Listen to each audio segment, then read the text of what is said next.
जो भी मुनाफे के लिए बनी कंपनियां हैं उन पर जीएसटी लगता है, यानी कि टैक्स लगता है। जो संस्था मुनाफे के लिए नहीं बल्कि सेवा के लिए बनी है उस पर कोई टैक्स नहीं लगता। हिंदुस्तान में आज तक नहीं लगा, लेकिन इस सरकार ने सेवा के लिए, नॉट फॉर प्रॉफिट, सेवा के लिए बनी संस्थाओं पर भी टैक्स लगाने का काम किया। मैंने सरकार को टैक्स लगाने के इस बेसिक रूल के बारे में भी बताया कि टैक्स मुनाफे पे लगाया जाता है, सेवा के लिए बने केंद्रों पर और सराहों पर नहीं लगाया जाता। देश का तो पेट पाला, लेकिन पंजाब का पानी सूखता गया और आज पंजाब में हालत यह है कि 500 फीट 600 फीट ज़मीन के नीचे भी पानी नहीं मिलता। कि किसानों के लिए बनी ये कमेटी एक धोखा है। इस कमेटी में केवल बीजेपी के सपोर्टर, समर्थक, बीजेपी के मेंबर्स हैं। पंजाब ਦੇ ਰਾਜ ਸਭਾ ਮੈਂਬਰ ਰਾਘਵ ਚੱਡਾ ਨੇ ਅੱਜ ਦਿੱਲੀ ਦੇ ਵਿੱਚ ਵਿੱਤ ਮੰਤਰੀ ਨਿਰਮਲਾ ਸੀਤਾਰਮਨ ਦੇ ਨਾਲ ਮੁਲਾਕਾਤ ਕੀਤੀ, ਜਿਸ ਤੋਂ ਬਾਅਦ ਉਹਨਾਂ ਨੇ ਪ੍ਰੈਸ ਕਾਨਫਰੰਸ ਵਿੱਚ ਕਿਹਾ ਕਿ ਅਸੀਂ ਅਜਿਹਾ ਦੇਸ਼ ਪਹਿਲੀ ਵਾਰ ਵੇਖਿਆ ਹੈ ਜਿਸ ਨੇ ਧਾਰਮਿਕ ਸਥਾਨਾਂ ਤੇ ਟੈਕਸ लगाया है। देश की माननीय वित्त मंत्री निर्मला सीतारमन जी से मुलाकात करी और दो अहम मुद्दों पे 3 करोड़ पंजाबियों की ओर से अपनी बात रखी। पहली चीज़, पूरी दुनिया से सचखंड श्री हरमंदिर साहब, द होली गोल्डन टेम्पल, लाखों लोग रोज़ आते हैं। संगत जो वहाँ आती है वो गोल्डन टेम्पल के बाहर बने जितने भी सराह हैं, यानी कि छोटे छोटे अकोमोडेशन सेंटर्स, जिन्हें गुरुद्वारा प्रबंधक कमेटी हो, गुरुद्वारा प्रशासन हो, वो चलाता है। आज केंद्र में बैठी सरकार ने उन सराह पर भी, उन छोटे अकोमोडेशन सेंटर्स पर भी 12% जीएसटी लगाकर संगत का और संगत की सेवा का अपमान किया है। ये टैक्स हमें मुगल काल के शासक औरंगज़ेब के जजिया टैक्स की याद दिलाता है, जब औरंगज़ेब ने तीर्थ यात्रा पर टैक्स लगाकर, जजिया लगाकर टैक्स वसूलना शुरू किया था। आज उसी प्रकार ये छोटे सराह जो गुरु साहब के दरबार के बाहर बने हैं, जहाँ पर संगत आकर रुकती है, आज उस पर भी जीएसटी लगाकर इस सरकार ने एक गलत काम किया। आज मैंने माननीय वित्त मंत्री जी को हाथ जोड़कर बेनती करी, पूरी संगत की ओर से, 3 करोड़ पंजाबियों की ओर से, कि इस टैक्स को वापस लिया जाए। हमारी श्रद्धा पे, हमारी भक्ति पे, हमारी भावनाओं पे, हमारे सेंटिमेंट्स पर, हमारी बिलीव्स पर इस टाइप का कोई टैक्स नहीं लगना चाहिए। मैं पेशे से चार्टर्ड अकाउंटेंट हूँ।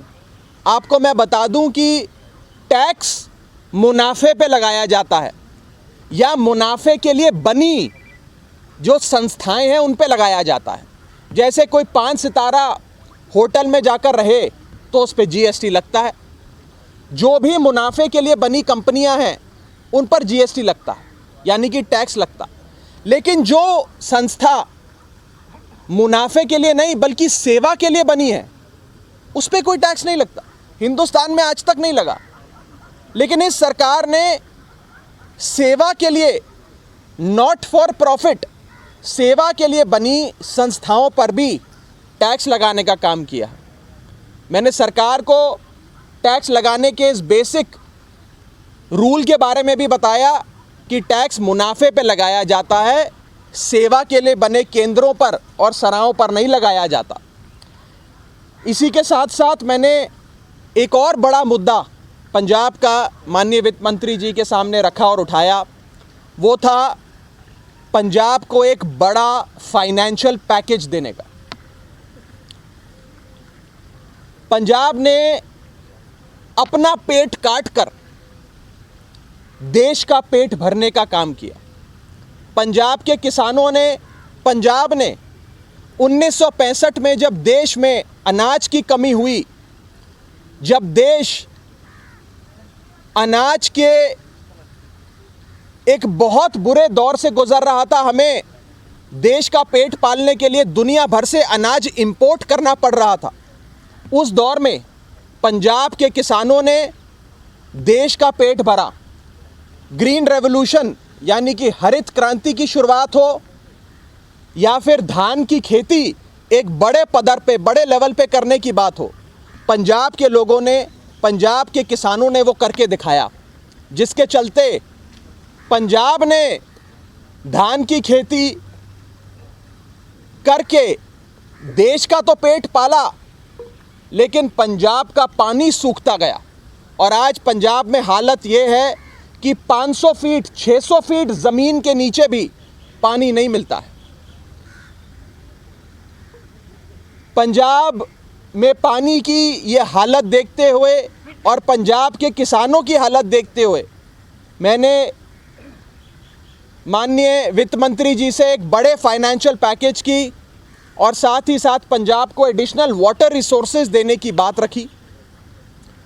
वो पंजाब जिसने मुश्किल दौर में भारत देश का पेट भरा, आज वो पंजाब सूबा अपने देश की सरकार के ओर देख रहा है, अपने देश की दिल्ली में बैठी सरकार की ओर देख रहा है और कह रहा है कि अब मुश्किल दौर में हमने आपका साथ दिया, अब आप हमारा साथ दीजिए और हमें एक बड़ा फाइनेंशियल पैकेज मिलना चाहिए, एडिशनल वाटर रिसोर्सेज हमें मिलने चाहिए।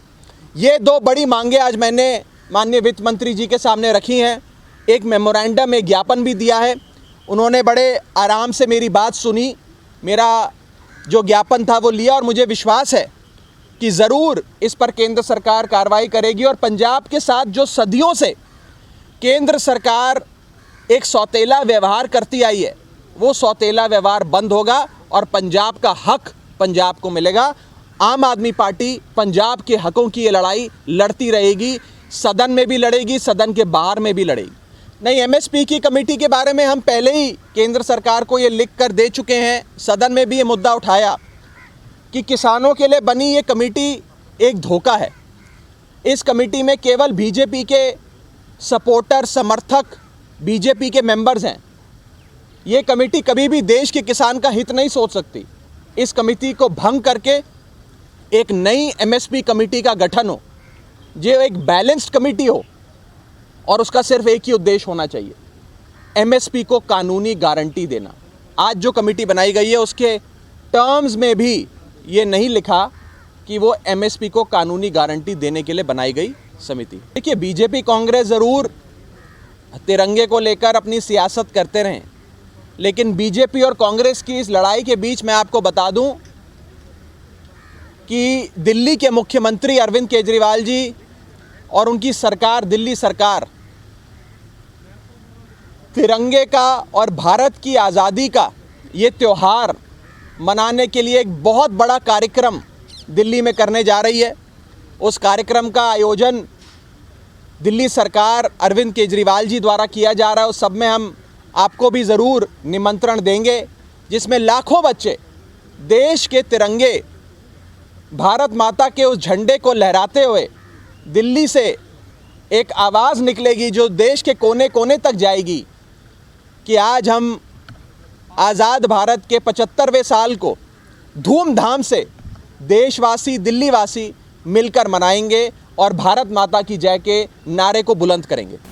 ਜਿੱਥੇ ਇੱਕ ਪਾਸੇ ਉਹਨਾਂ ਨੇ ਕੇਂਦਰ ਸਰਕਾਰ ਤੇ ਧਾਰਮਿਕ ਸਥਾਨਾਂ ਤੇ ਜੋ ਟੈਕਸ ਲਗਾਇਆ ਗਿਆ ਉਸ ਨੂੰ ਲੈ ਕੇ ਨਿੰਦਾ ਕੀਤੀ ਹੈ, ਉੱਥੇ ਹੀ ਦੂਜੇ ਪਾਸੇ ਰਾਜ ਸਭਾ ਮੈਂਬਰ ਰਾਘਵ ਚੱਡਾ ਦੇ ਵੱਲੋਂ ਸਰਕਾਰ ਵੱਲੋਂ ਕਿਸਾਨਾਂ ਲਈ ਘੱਟੋ ਘੱਟ ਸਮਰਥਨ ਮੁੱਲ ਤੇ ਬਣਾਈ ਗਈ ਐਮਐਸਪੀ ਕਮੇਟੀ ਤੇ ਵੀ ਸਵਾਲ ਚੁੱਕੇ ਨੇ।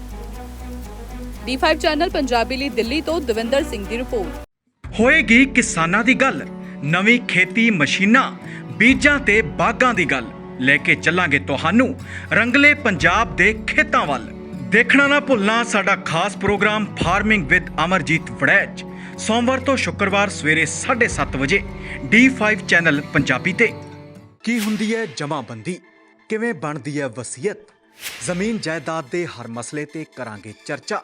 ਦੇਖਣਾ ਨਾ ਭੁੱਲਣਾ ਸਾਡਾ ਖਾਸ programme naibtehsildar.com। D5 channel Punjabi. ਹੁਣੇ ਸਬਸਕ੍ਰਾਈਬ ਕਰੋ ਬੈਲ ਆਈਕਨ ਤੇ ਕਲਿੱਕ ਕਰੋ